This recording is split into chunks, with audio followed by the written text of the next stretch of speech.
If there's one thing about moviegoers, they love a good film where a male protagonist drives a vehicle for most of the film. There was the summer blockbuster F1, starring Brad Pitt in his archetype role of a talented man contemplating his life and legacy, but in a racing car. Now there's the fall blockbuster, The Lost Bus, starring Matthew McConaughey as a weathered school bus driver who becomes a life-saving hero in the matter of a day. The Lost Bus is epic, to say the least, designed to make audiences feel a vicarious rush in a non-stop drive for survival. McConaughey's Kevin McKay is determined to navigate 22 children and a schoolteacher through a deadly wildfire. And it's no joke to say that he literally drives through the fire. If the story sounds familiar, that's because it's one that's been told before, in news segments and the book the film is based off of, Lizzie Johnson's Paradise, One Town's Struggle to Survive an American Wildfire. In 2018, the real-life McKay saved the lives of the aforementioned 22 children and 2 teachers as the devastating campfire burned down the unincorporated community of Paradise in California. Now his story is being told in director and co-writer Paul Greengrass's film that fully immerses the audience with its striking cinematic language and passionate tone. The Lost Bus uses a dependable blueprint for its protagonist's backstory. Kevin is the everyman trying to get through his shift and deal with normal family drama back at home. McConaughey's warm and humble demeanor makes it pretty easy for him to fall into this character. One might say he was literally made to be a bus driver who puts his own life at risk to save others. That just seems like such a McConaughey thing to do. But he's not the only McConaughey to join him in The Lost Bus. In what is probably the most ultimate nepotism combination, the actor is joined by his mother and his teenage son as 2 members of Kevin's family, Sherry and Sean, respectively. Both do a pleasing job in their roles. Kevin and Sean have a fraught relationship, as teenage boys and their fathers do, riddled by personal grudges. There's also an impending tragic event that hovers over the family's head and hatches Kevin's aggravation with his job and current living situation.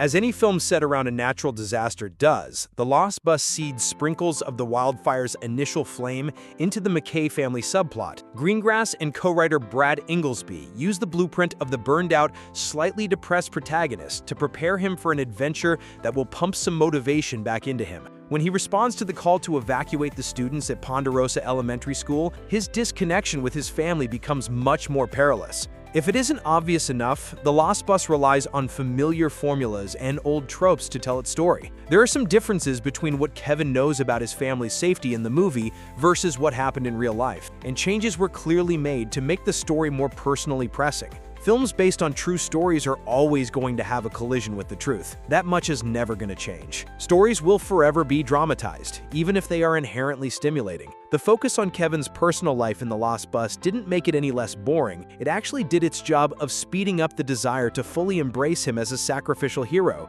Yet, it did expose the story to an aroma of sameness.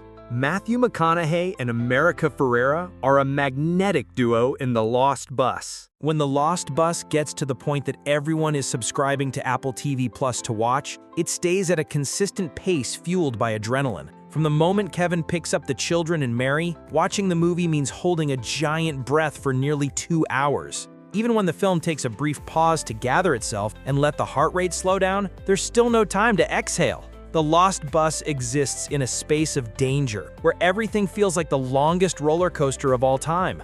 Greengrass and Inglesby were clever to add other obstacles aside from the fire to add a sense of volatility. In this small little town, a true apocalypse is unfolding, and it's the most fun and stress felt from a film in a while. McConaughey and Ferrera are a paramount pairing. As the only 2 adults on a bus full of children, they hold responsibility differently. McConaughey presents himself as a man trying to hide his impatient anxiety, only rarely communicating with the kids unless necessary for survival. Ferrera executes Mary's disheveled panic wonderfully. She's like in a tennis match between Kevin and the children, talking with pressured speech to him and approaching the children with softness. When Mary raises her voice, she's still the lovely schoolteacher everyone remembers after graduation. Kevin and Mary expectedly challenge each other because of their inherently polar opposite personalities, making for quite a bumpier ride. Kevin can be a little bit of a know-it-all sometimes, so Mary's habit of questioning authority puts them in a headlock.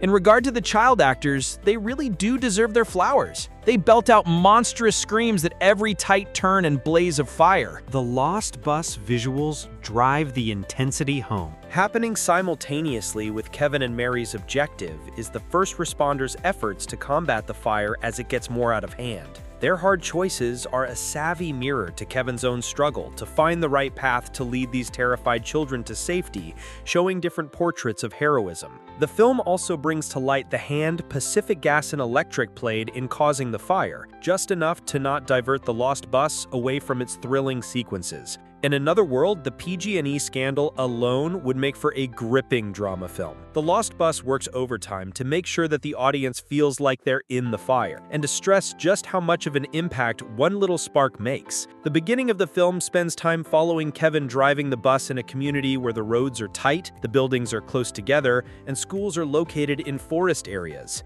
Overhead shots show how paradise is the perfect tinderbox to light a match. During the fire, claustrophobia sets in when the giant bus is stuck in gridlock traffic, surrounded by a smoky atmosphere that makes daytime look like night. The only lighting in these scenes is from vehicle headlights and brake lights, or the actual orange fire. On top of that, there are cool shots of the fire moving through the community like a beast hunting its prey. The visual language of the film did not come to play. The Lost Bus wrestles with the choice of aggrandizing the protagonist's tragic story to make him a hero. In reality, Kevin could have the happiest life imaginable and still be considered one of the bravest people that day. But this is a film about the power of ordinary people, from first responders to bus drivers to teachers, and so much more. It doesn't say much about the culprits of the fire, climate change and Swedish corporations, but it was never meant to in the first place. The Lost Bus is an eagle's eye overview of people coming together as a community, and that in and of itself is enough for a sublime movie.